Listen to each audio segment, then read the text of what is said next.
Welcome to the Politics News Wolf US channel. Russia learned from previous attacks and experimented with new tactics.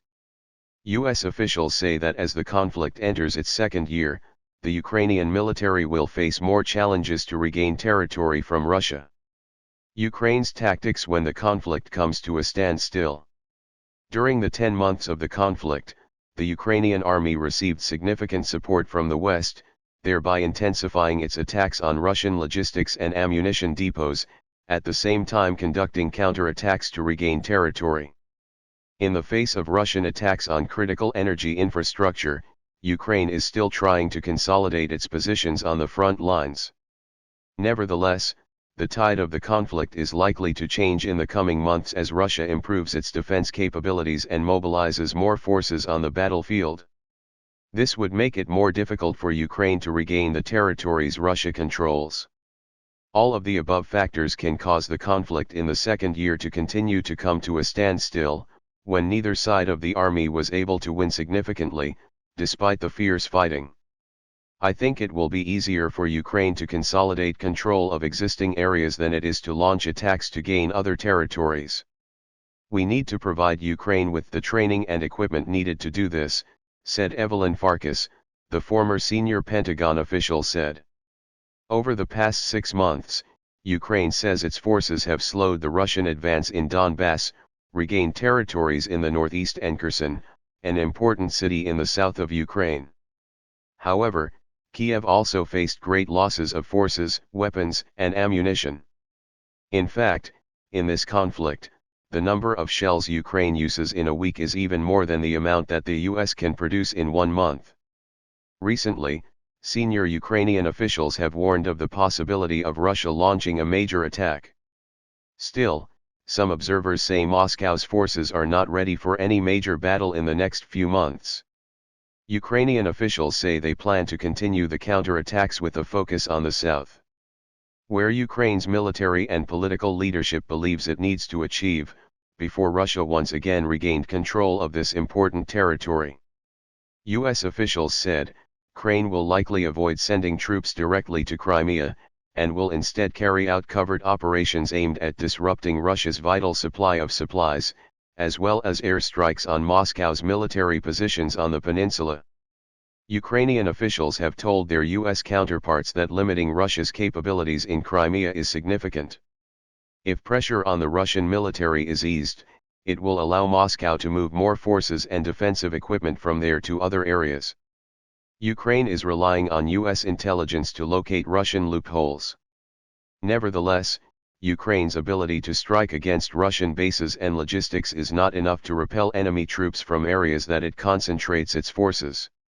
Russia changes tactics, focuses on defense and strengthens forces. In recent weeks, Ukrainian military officials said, Moscow has stepped up its assault on its military lines, causing increased Ukrainian casualties. Besides, Russia's mobilization of 300,000 mobilized reserve troops will also make a significant difference. Russian forces are now strengthening defensive positions and building trenches. Moscow has also abandoned areas where large numbers of forces are needed, and instead moved flexibly to consolidate control of areas more easily. US officials say the withdrawal from Kherson is an important demonstration that Russia has learned from previous operations. Russia's withdrawal from Kherson allowed its forces to use the Dnipro River to defend against distant Ukrainian attacks. Gen. Sergei Surovikin, who has been in charge of Russian forces since October, advocated a focus on strategic defense. In fact, Russia's current offensive on Bakhmut, located in Donbass, eastern Ukraine, remains relatively limited, because Moscow wants to strengthen its positions to deal with the Ukrainian counterattack. Russia is strengthening positions, building trench networks and checkpoints, said Dara Massicot, senior policy researcher at the RAND Corporation. Massicot said Surovikin is also testing new tactics for the Russian Air Force, including missile strike tactics to jam Ukraine's air defenses. Russia's new tactics could put the conflict in Ukraine in a tug-of-war as both sides try to gain the upper hand if negotiations do not take place.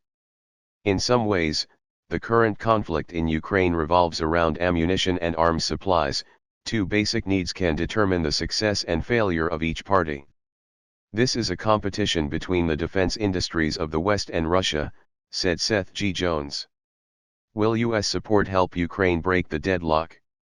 While Ukrainian President Volodymyr Zelensky was visiting Washington, the Biden administration announced a new $1.8 billion aid package for Ukraine, that includes the delivery of Patriot systems and precision-guided munitions, senior U.S. officials said. Since the conflict in Ukraine broke out, the U.S. has provided more than $20 billion in military assistance to Ukraine. The support package announced December 21 included Patriot air defense systems and precision-guided bombs. The Patriot missile system can be used to protect Ukrainian military and civilian targets. Its missiles are designed to hit high and medium-altitude targets such as missiles, fighter jets, bombers and UAVs. According to some U.S. lawmakers and experts, Ukraine will need more weapons to avoid falling into a stalemate in the coming months of conflict. Thanks for watching. Remember to like and subscribe to our channel to update you with daily information.